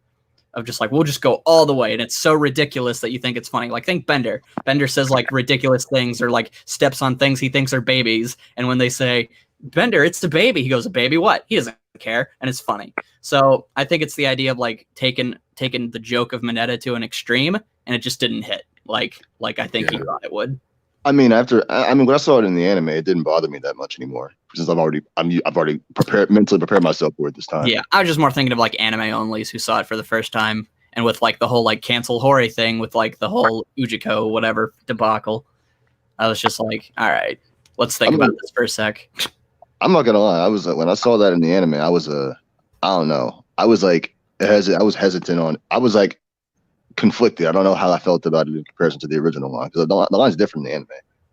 It's just, but it's not that different, but it's still a little bit different. And the dub is way fucking worse. What did he say in the dub? He said something like, "I bet you're going to be a looker in 10 years." Ugh. That's pretty much exactly what he says in the sub. He says like, "You're gonna I bet you'll look great in 10 years." Yeah. But in the viz, he said, "Look me up in 10 years." Well, I mean, both of those. I mean, it means the same thing, but yeah, it's still like one's just more direct. Yeah, it's way more direct. Yeah. It's all like them being creep. Like, yeah, I'm not defending it or the joke or that Horikoshi made the joke. I'm just defending that I don't think that means, haha, he's a pedophile if he relates to.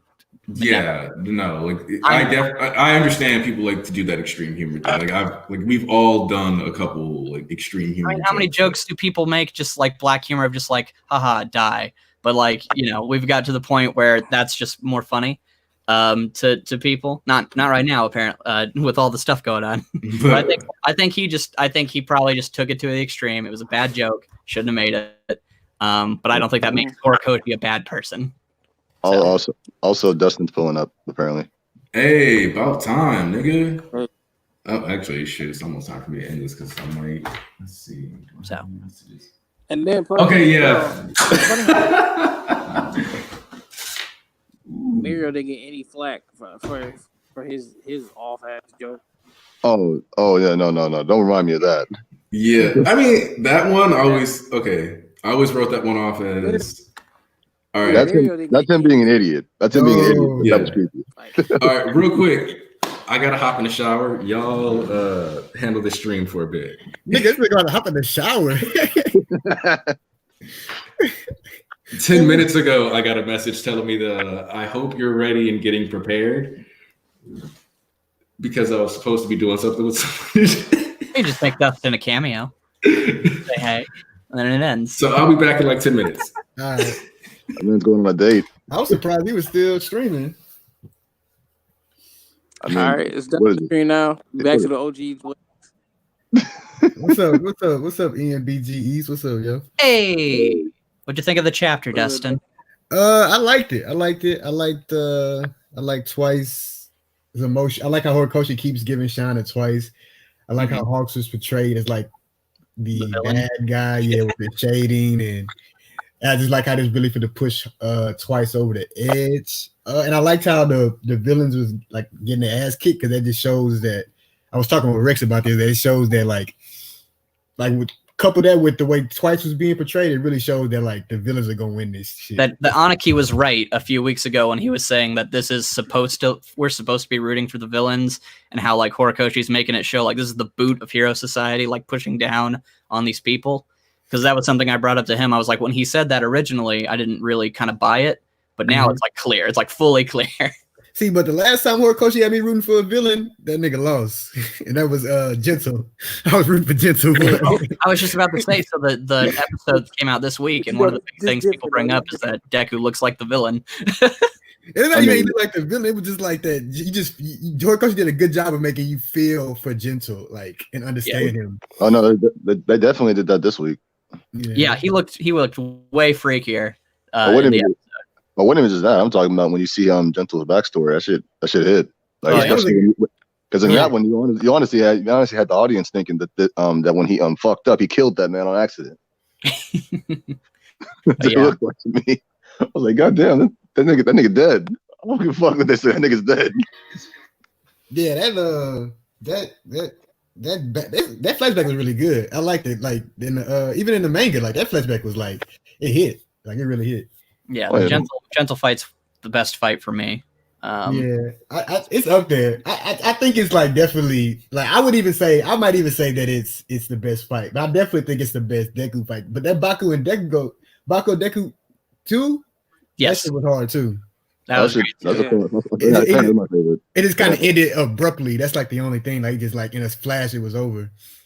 Like but it was the emotions carried throughout the whole fight that makes it so fucking impactful to me. Especially Bakugo's speech. But that's all of my hero fights to me. Like the emotion that they put into it makes it just that much better. Well, no. I feel that it's just mostly Bakugo's trauma that makes me like interested, as interesting as it is to me. Yeah, I'd say the most. Oh, go on. Yeah, because like when you see him like Deku like knock him down, and he's like, "What the fuck are you doing? We're fighting."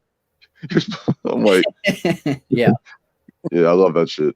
My favorite part of the Bakugo Deku fight is that Deku throws his only left punch because he's trying to not use his just destroyed right hand, and through the whole fight he's like holding his arms in the air so that Bakugo won't hit them. Nobody ever says it in the fight. No one's like, he's trying to go on the defensive so his arms don't get hurt. But no one ever says that, but he just does it. And so it's like this nice little subtle thing throughout the fight. And then to confirm it, in the next chapter, Deku's like working out and he's like, I tried really hard not to mess with my arms during that fight. I'm like, yes, awesome. So there's just all these little cool things that happen in the fights. The album was amazing, especially because I watched a motion comic of that before the episode came out. Mm-hmm. And I was like, I don't know if the episode can top this. Episode topped it. Just abandon his stream. He's got to take a shower. I'm telling you, that man got a date. Yeah, I know. He's gonna come back and say he got to go once. Huh? I mean, I'm not gonna blame him. You gotta do what you gotta do. You should have just ended the stream. That's what I said.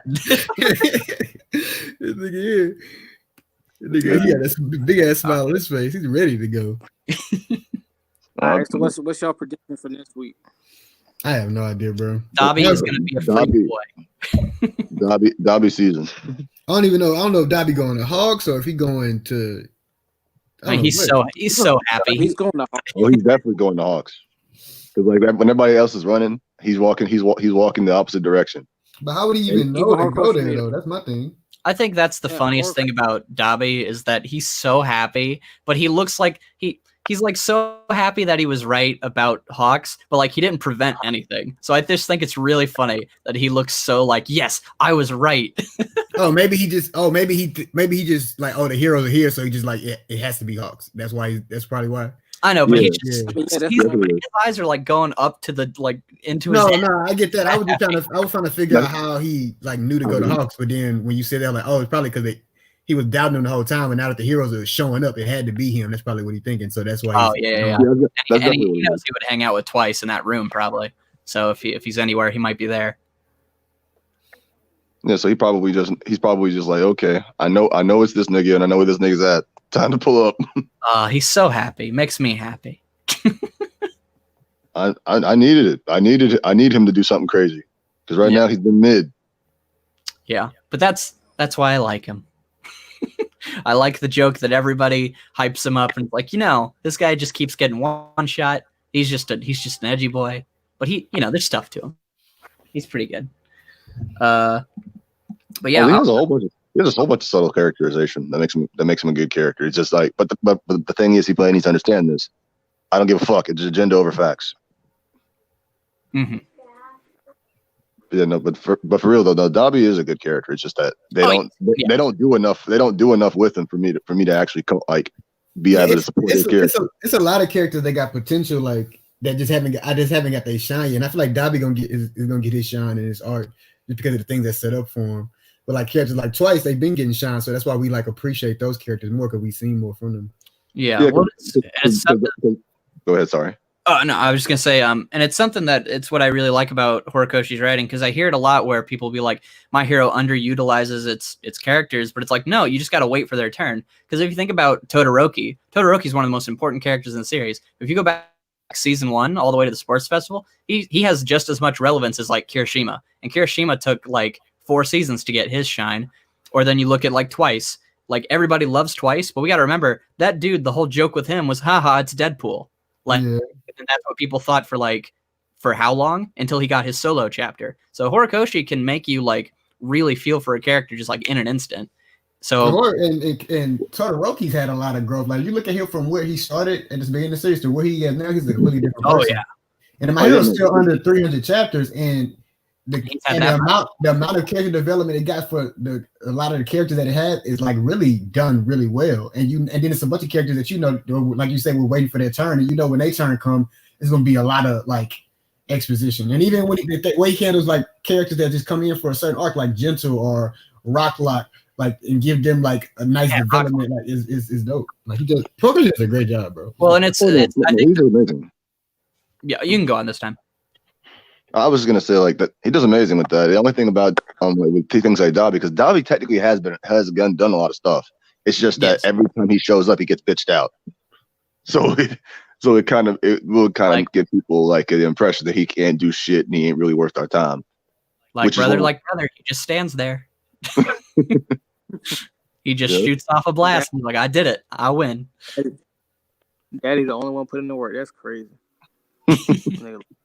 No, here's the thing. So memes aside, the reason I really liked Dobby was that the fact that he was smart enough to be like, I can't beat Aizawa, so I'll just send a clone. So like, I appreciated that he had this kind of like this. He wasn't cocky about it. Like people like to hype him up, which is why I like to put him down for fun. But he never hypes himself up. Like he never comes in acting like he's better than anyone other than Shigaraki, which he was right that Shigaraki acts like a big baby.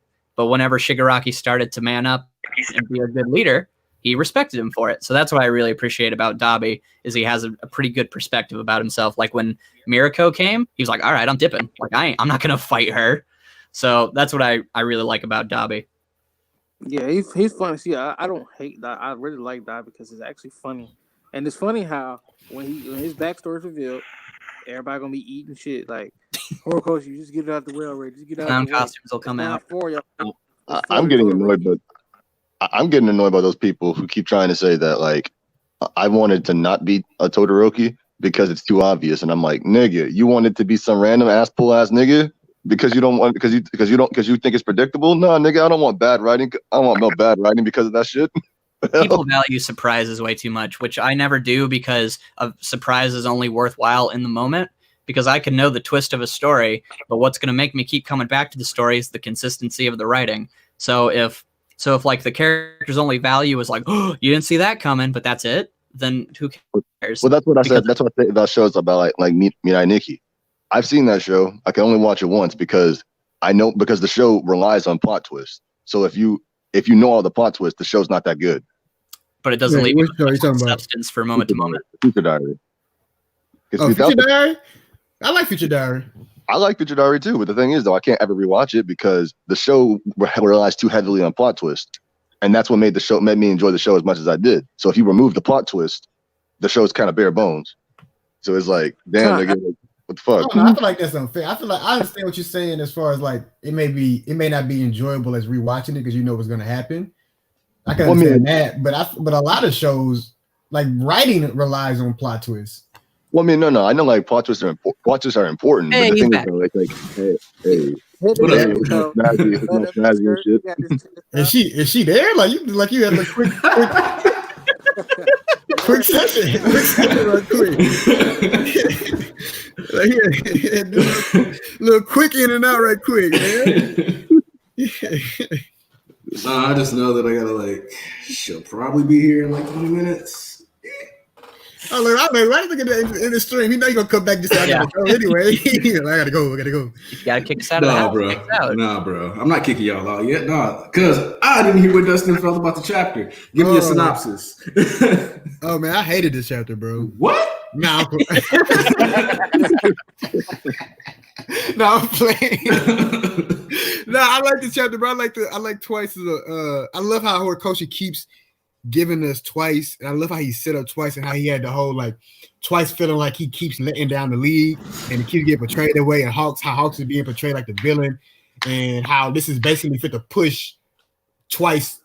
Do you like from what happened to him in the villain arc, and now this is for to really just put him getting his sense of self, his confidence in that last arc.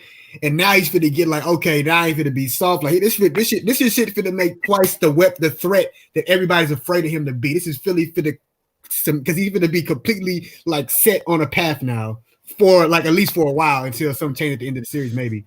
But yeah. And then I like how the villains I didn't like it at first, but talking to Rex, I was like, okay, the villains getting their ass whooped by the heroes right now, because that just shows that the tide is going to change in their favor because it's just so early on. Look at this nigga. And then they're crushing it up.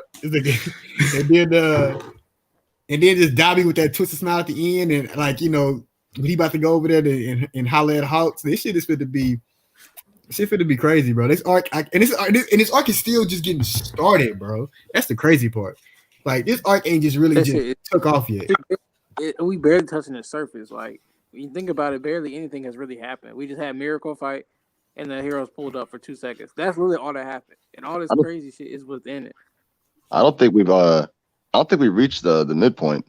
Nah, I still think we're still on the start. We have what we got right now is surprise, bitch. This is a drive-by. Except we're gonna arrest you too.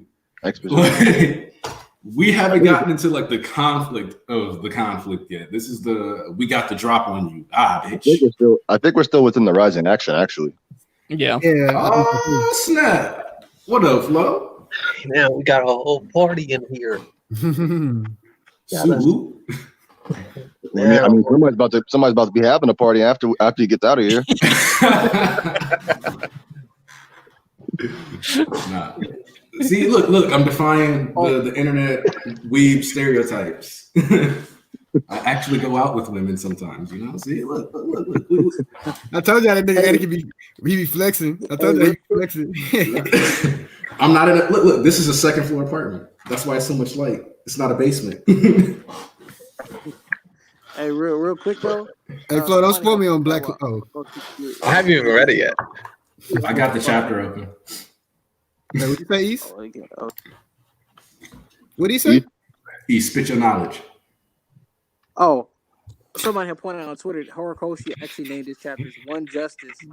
Why the new One Justice game just came out? No, the chapter called One Justice?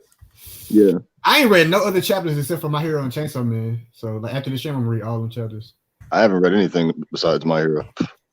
Hey, see, you know what though? I take that as a compliment. You read the chapter, I was like, let me hop in there real quick. Now, bro, I was surprised you were streaming still, because you stream earlier. I was surprised you streaming at this time. Look, okay, first off, the chapter's released now at 11. For real? Yeah. So now, I can't even start a stream. Oh, 11 Eastern. Or 11 Central Standard Time. Oh, so 12 Eastern. Like Man, they used to drop at like 2, didn't they? they was dropping at like 9 a.m. But they had switched before that. They was dropping it like at 2, wasn't it? Like when it first started, it was like 3 p.m. Central Standard Time. Yeah. And then it was like, all right, we got you at like 9 a.m. Central Standard Time. Now it's 11 a.m. Central Standard Time. So I don't know what's going on, but. Oh, yeah, it's earlier for you. All right, Flo, how are you feeling about this chapter? Because you just got in. You got to speak your mind, young blood. Young blood. That nigga Flo 32, bro. I called him young blood, and that's the end of the discussion. Is Flo here? He probably was there to get something to eat. This man, he's like, wait, I can't be on stream without eating. Mm-hmm. That nigga Flo. Is he talking? Is the mic just straight? I don't know. I hear it's like some garbling noise or something. Was that him? Bro, I'm thinking about getting a bottle, but I don't want to do it. I'm gonna regret it. Bro, get $5. That nigga in a dorm room or something? Huh? That nigga in a dorm or something? Because I hear niggas in the background. Getting a dorm room. I can hear people in his background. No. That was no. It was just an apartment. My fucking I was talking to my roommate real quick. Yeah. No, this I'm late, but this chapter was gas, absolute gas. Fucking propane tank. What fucking fossil fuels? This man. Carbon emissions right here. Yep, all of that. Hey, Anakin, you dropped Marshall? I read the first chapter and didn't keep going. Okay, I made it to chapter 6. You did it better. I did better than you. I couldn't. I accidentally dropped Mitama. Like I dead ass was like, oh, I have to get reading Mitama. Wait, you didn't like Marshall?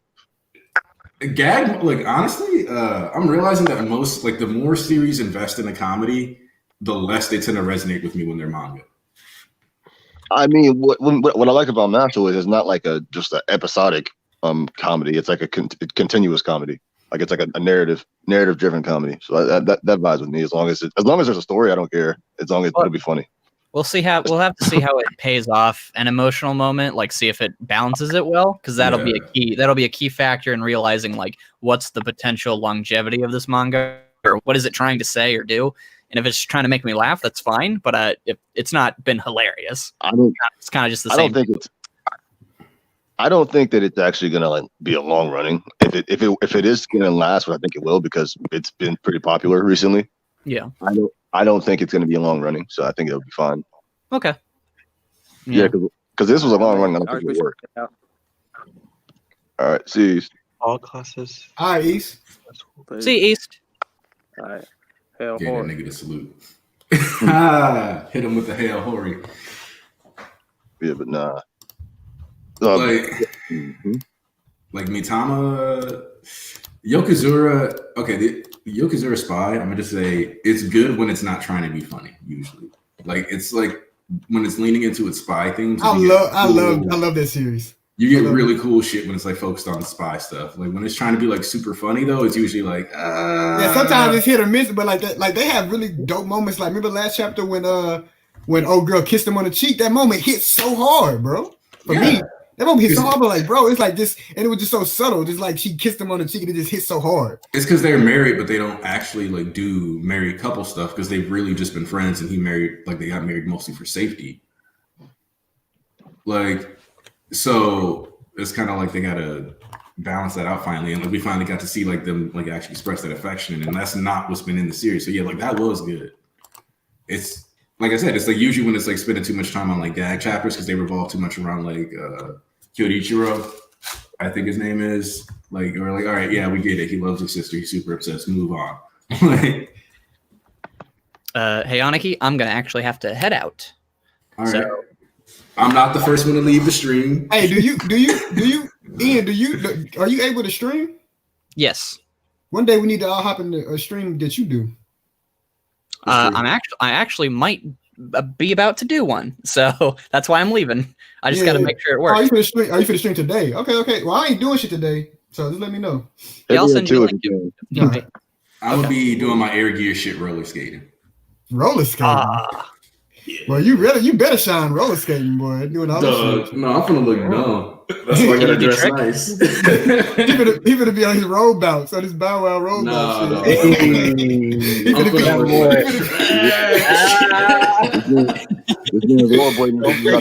I ain't been roller skating in like 10, 15 years. And if one of them minimum. He gonna be like, oh, I'm rusty. He gonna go out there he gonna be like busting all kind of moves. He should be like,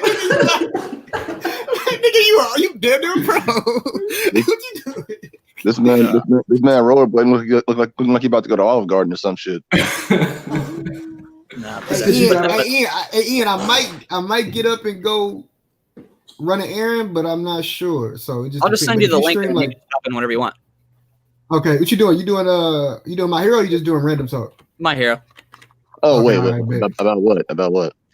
We are going to discuss whether the fact that My Hero has all these like subtleties that we really care about, is that detrimental to the series in terms of getting like more people into it, or is it more of a positive? And then just kind of talking about how people kind of miss these things and how that affects people's viewpoints on the series. So all right. I'll follow you. I'm gonna say this because what's the YouTube channel? I'll send you the link, Flo. What's the channel though? Oh, okay. They're telling me. It's Kirby Sonic Team. That's it. All right. I'm gonna tell you this, Ian. My stance on that would be, quality-wise, it is for the better of the series. General, like discussion-wise, it's a detriment. Yeah, and then I was gonna also does that create an elitism in our fan base where we have people being like, these normies just don't get My Hero? And I was just wondering if that would be something to discuss too. So I'm just trying to kind of go at it from like, this is the thing I really love about the series, but is it detrimental in certain aspects? I have so much to say about that, but yeah. I have to give like my all right, I'm gonna say, thankfully, we don't have a bunch of people going, oh, you normies, blah, blah, blah. But I will say it does create a disconnect between people who actually care about the series a lot and like, take the time to pay attention to it. And it's not from a place of elitism so much as it comes from okay, but like literally what you're saying is wrong. And I'm not but that's where I feel like sometimes I can become an elitist where I'll be like, how are you just missing this? It's right here. Look at the page, read with your eyes. Well, I mean, it kind of like points out what y'all said in like a stream a couple weeks ago.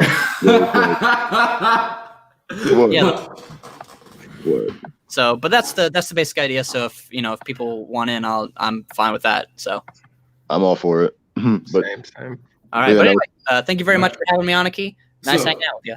Hey, you guys, go real quick, subscribe to Kirby Sonic Team. I'm going to end the stream like right here. That way, like you instantly have this in your mind. Go subscribe. Go be ready for Ian's stream. Watch the overhaul video I made. Yes. Shameless plug. No, like I like plug. Dustin, your latest project is in the description of this video next to your. Oh, my nigga, appreciate you, bro. Like, hey, I want to shameless plug. Don't subscribe to all of the cute white girls that do gaming that have they screen big, but the game like this corner and the small. Go subscribe to them. They are very important to the community. Very important. Especially in this time of crisis. Yeah, so, especially in the time.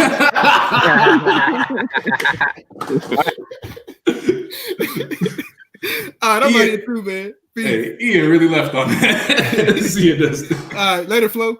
Hey, and BG, and later, BG. See you. BG, you got anything to plug? Go subscribe to BG Anime. I'll see y'all later. You, Flo? Nah.